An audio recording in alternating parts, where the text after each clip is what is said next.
What's up, everybody? What's up, everybody? It's your boy Chris. It's your boy Chris. It's another amazing episode of Financiation. This channel is all about making money. This channel is all about saving money. This channel is all about building generational wealth, and it's all about financially emancipating yourself from generational poverty. On this channel, everybody, I try to give you a six-figure MBA level worth of investing in financial knowledge for free here on YouTube. And the things that people typically spend hundreds of thousands of dollars to learn in grad school, I give it to you for free here on Financiation. Before I get started, I want to give a shout out to one of my sponsors, Kilica Solutions. If you need digital marketing, if you need website development, or someone to essentially edit your YouTube videos, they're the best in the business at meeting all of your digital needs. Also, please hit that notification bell so that you know when I drop new content. Please hit that like button. Please comment. Please share the video. Please subscribe. It helps the algorithm, and I thoroughly enjoy giving you guys free content. All right, everybody, let's get started. So I first got on my financial journey when I started selling candy way back in the day in middle school and in high school. I sold blow pops, I sold Skittles, M&Ms, Skittles, Reese's Pieces, Jolly Ranchers, and I made so much money selling candy. I actually bought my first car, all of my jerseys, Averix coats. I bought literally all of my stuff and all my clothes selling candy in high school. My father saw that I had more or less the entrepreneurial bug. He handed me a book from Dave Ramsey and from Robert Kiyosaki. He told me to read them. And Dave Ramsey and Robert Kiyosaki were essentially the first two financial guys I started to watch and kind of started to follow.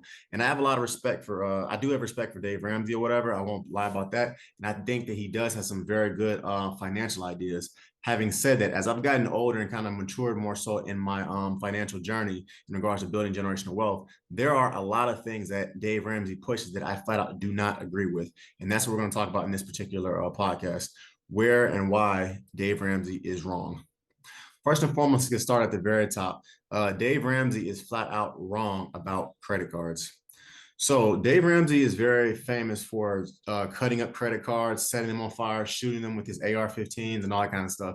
And Dave Ramsey is also on record saying that you should never use credit cards or credit ever. To some extent, I do see where Dave Ramsey is coming from in regards to credit cards. So let's keep it completely honest, everybody. Americans right now owe more than $1 trillion with a T dollars in credit card debt. That is insane. And according to a 2023 study done by NerdWallet, the average American owes more than $6,000 in credit card debt. People, to give you any indication of how terrible this is, according to that same study, the average credit card interest rate in America in 2023 is a whopping 22%. Everybody, you will literally never be able to build generational wealth if you owe $6,000 at a 22% interest rate. And I find it's very interesting that Chase Bank will only give you a 0.01% APY to use their bank or whatever when you actually put money into their banks. But they will turn around and charge you literally 2,100 times more or 22% interest if you pay your credit cards late. People, as I stated earlier, it is literally impossible to build generational wealth if you've got a 22% interest accruing on $6,000 of credit cards debt. So to some extent, I do see where Dave Ramsey is coming from. But once again, Dave Ramsey is utterly delusional and wrong about his stance on credit cards and credit scores. And here's why. First off, having credit cards and paying off every month provides the following benefits: a very high credit score, fraud protection. It's a lot easier to get your money back if somebody steals your credit card versus your debit card. It also having a credit card prevents the need to carry cash or a debit card. Having a credit card and paying it off every month gives you travel perks. It gives you reward perks. It gives you automobile perks. It gives you restaurant perks. It gives you airplane perks. Having a credit card also and having an extremely high credit score also gives you a myriad of benefits, such as if you have a very high credit score, basically 750 and above, it lowers your interest rates on homes. It lowers your interest rates on automobiles. It lowers your interest rates if you want to start a business. And it gives you a lot more negotiating power when it comes to homes, mortgages, and apartments. Additionally, having a very high credit score also gives you a better and greater ease of approval and better car insurance rates. So I see where he's coming from. I think it's coming from a good place, but Dave Ramsey is completely wrong and delusional about credit cards and a credit score. And as long as you have the fiscal responsibility to pay off your credit card at the end of every month, having at least one credit card is actually probably a very good idea. My advice is to get one credit card and use it to pay off your groceries, your bills, and things of that nature, and literally never miss a payment ever at the end of the month. And lastly, I'm going to take it here as well. As a minority, nothing feels better than walking into a bank, a credit union, or a financial institution or whatever, and basically watching the teller's entire face change when they pull up your information and they see you have a credit score that is well above 790 and you have over six figures in the bank. So I'm saying that to say this: Dave in his privileged world probably can get away with not having a credit card or a credit score. But people, we live in the real world. Us millennials, us Gen Zers, us Gen Xers, we cannot get away with not having a credit score. And we also, so my advice is simple: get a credit card and pay it off every month. Next. The next thing Dave Ramsey is completely wrong about is the $1,000 emergency fund. People, I'm just going to tell it completely like it is. $1,000 does not cover squat in just about any part of America, period. America, according to a 2023 study that was done by Consumer Affairs, the average home in America costs $420,000. The average 30-year fixed rate home mortgage in August 2023 was 7.23% interest. So according to the same study, the average home in America is roughly $1,600 per month. Also, everyone, I'm gonna keep it completely honest. I live in a very urban environment, so I'm gonna keep it real. Full disclosure, I wish I could find a home that was only $420,000 that cost me, had a mortgage of $1,600 per month. Because the only houses that I see where I live that are like that are either in the hood, they're basically in the trailer parks, or let's just say they're in a part of the state that I don't want to live in, and I do not want my kids to go to as far as the schools are concerned. But I don't want to digress too much. Basically, people, if the average mortgage in America is $1,600 a month and you only have a $1,000 emergency fund, people, you're not even going to be able to cover 1 month of rent. So once again, I see where Dave Ramsey is coming from, but once again, an $1,000 emergency fund is not enough to pay rent in Tennessee, Mississippi, South Hill, Virginia, and let alone Washington, D.C., Miami, New York, Detroit, or Los Angeles, period. So what I instead tell people to do on Financipation is this: you need to create a budget. You need to calculate your monthly expenses and to multiply it by 3, by 6, and by 12 to get a fully stocked emergency fund. So if your bills are $3,000 a month, that means your 3-month emergency fund is $9,000 a month. If your bills are $3,000 a month, your 6-month emergency fund will be $18,000, and so on. So Dave Ramsey, everybody, is completely out of touch with this one. As an $1,000 emergency fund is not going to cover very much for very long. Simple as that. Next, the next thing Dave Ramsey is wrong about is 100% down on buying a home. As I said earlier, everyone, the average home in America today costs roughly $420,000, according to a 2023 study that was done by Consumer Affairs.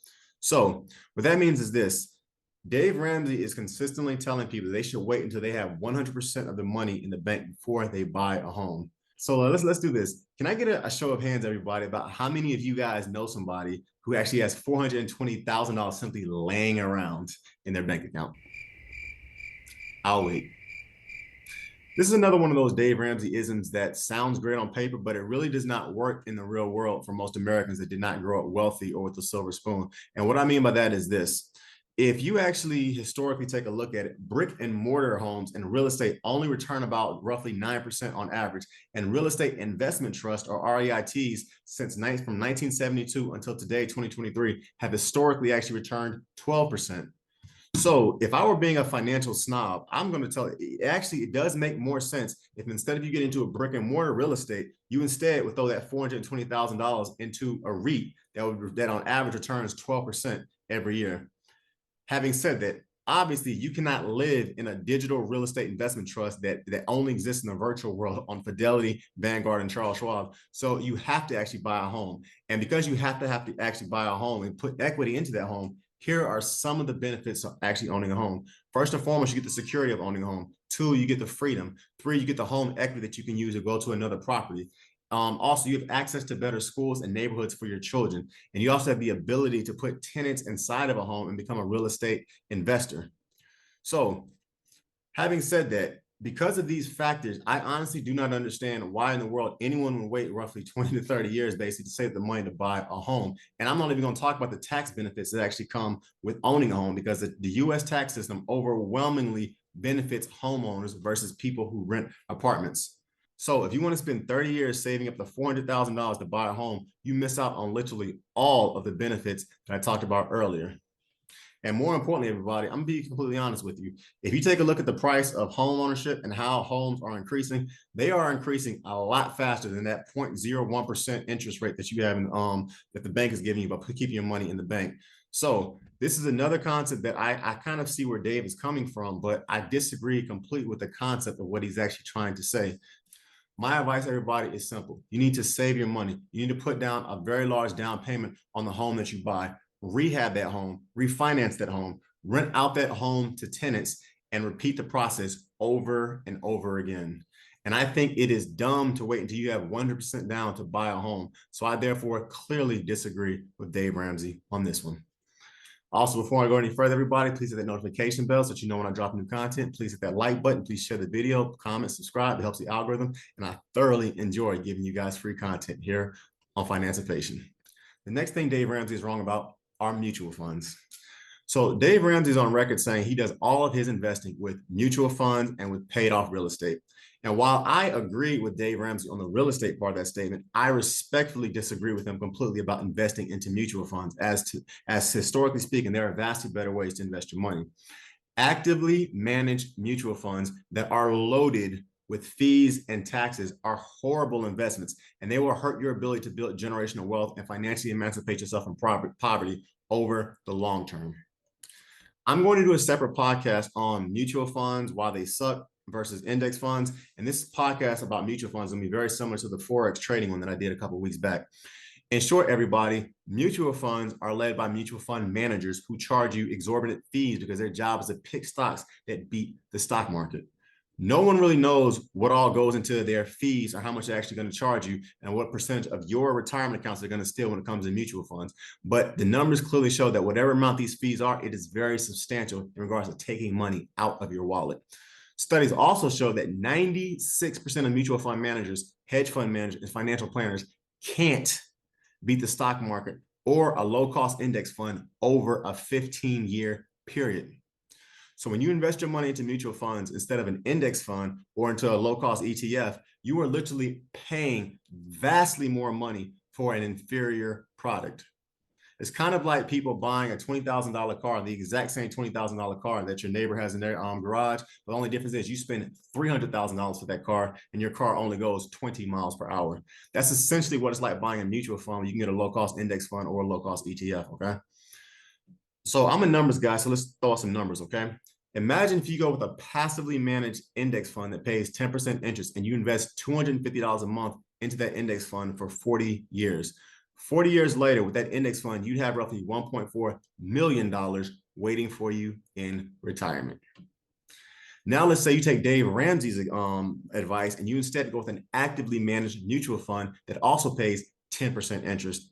Now, let's say you invest the same $250 every month into this mutual fund for 40 years.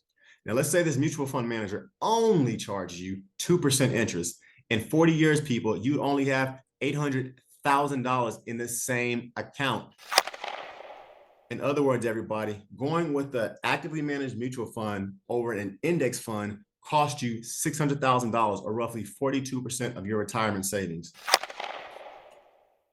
So everybody, by taking Dave Ramsey's advice about investing in the mutual funds, you are literally going to cost yourself roughly 42% of your retirement accounts. So just like I said earlier, everybody, I agree with Dave on certain things, but I vehemently disagree with him when he talks about investing into mutual funds. The next thing Dave Ramsey is wrong about is waiting until you're 100% debt-free and then investing for your retirement. This is crazy because if you understand the laws of compound interest, you realize how crazy this is. Dave Ramsey pushes the narrative that you should start investing into your retirement accounts after you are 100% debt-free and after you have 6 months of living expenses saved in the bank. This is another concept that literally, as I said earlier, makes no mathematical sense. And it's going to cost you literally millions of dollars in retirement. So let's take it to the real world. According to a 2021 study that was done by a credible source, the average American with a bachelor's degree takes 20 years to pay off their student loans. That same study says that the average American with a master's degree takes roughly 23 years to pay off their master's degree. In other words, everybody, because of student loan debt, the average person is between 43 to 45 years old when they pay off their student loans and when they are 100% debt-free. Compound interest, everybody, is the eighth wonder of the world, and it is the strongest force in the world. So if you start investing for your retirement at 46 years old, you have literally cost yourself millions of dollars in compounding interest, tax breaks, and the tax efficient accounts that could potentially come by investing into your 401k, your Roth IRA, your Roth 401k, HSAs in your 20s, 30s, and 40s. And if you are serious about financially emancipating yourself from poverty and building that generational wealth, you should start investing as early as humanly possible. For example, if you're 18 and you start investing $50 a month into a stock that has an APY of 10%, at 65, you will have approximately $551,000 waiting for you in your retirement account. And that's only investing $50 a month. Now, let's say you take Dave Ramsey's advice and you wait until you are 100% debt free to start paying into your account. You don't start paying into your retirement account until you are 46 years old. So let's say at 46, instead of you only putting $50 a month into it because you now have a lot more money because your student loans and your debt is gone, you can instead invest $500 a month. So at 46 years old, if you start putting $500 a month into a fund that pays 10%, by the time you hit retirement at 65, you would only have $360,000 waiting for you. Once again, people, $50 invested over a 47-year period is vastly more money than investing $500 a month over a 20-year period. So this is something that I vehemently disagree with Dave Ramsey on, because if you take his advice, you're not going to start investing until much later in life, and you're going to lose all the power of compounding interest that you can accrue for 20 or 30 years. And on top of that, you're also going to lose millions of dollars in retirement as well. So as I said earlier, Dave Ramsey is just completely wrong when he advises people to not save for retirement and not to put any of their money into their investment accounts until they are debt free. Lastly, the last thing Dave Ramsey is wrong about is entrepreneurship. Full disclosure, Dave Ramsey is not actually against entrepreneurship or people owning businesses, nor does he actually dissuade people from starting a business. Having said that, I've always found it very surprising how little he actually talks about the importance of entrepreneurship when it comes to attaining financial peace. And the reason why I say this is because his silence on the matter of entrepreneurship is almost golden. It really kind of is. According to a 23 article that was done by Money Made, Dave Ramsey is worth about $200 million. That is a blessing of it in itself, and I'm happy for him. But full disclosure, Dave Ramsey did not get to a net worth of $200 million by cutting up credit cards, by working the same job for 40 years, or by using his baby step method. He got to $200 million by starting a business and by selling his products to people who wanted to buy them. Here at Financipation, I am extremely upfront about the importance of telling people that you need to start a business. Go to www.legalzoom.com, open an LLC, and start a legitimate business, especially my 9-to-5ers. You should be working in corporate America and building a business from 5 to 9 p.m. on your own. People, in America, capitalism rewards business owners, because if you're a business owner and an entrepreneur, you get to spend your money first and then you get taxed. But if you go the corporate America route and you work a 9-to-5, you get taxed first and then you get to spend your money.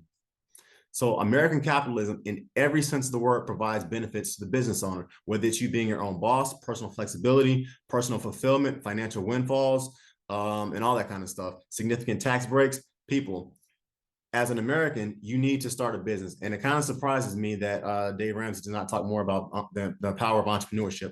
It's always kind of surprised me a little bit. So in this podcast, I didn't want to come down, like I would say, too hard on Dave Ramsey, because I do think he has a lot of things that are very good. But I think that in general, there are certain concepts that he pushes that I can tell from a compounding interest perspective, as well as from a financial perspective, if you take his advice, you are going to lose millions with the M dollars over the long haul, okay? So in closing, everybody, this channel, Financipation, is all about making money. This channel is all about saving money. It's all about building generational wealth, and it's all about financially emancipating yourself from generational poverty. You can book a one-on-one session with me at any point. The link is going to be below. I'm not giving you guys financial advice on this channel. You have to make your own responsible decisions on choices that you make based off of your own individual research.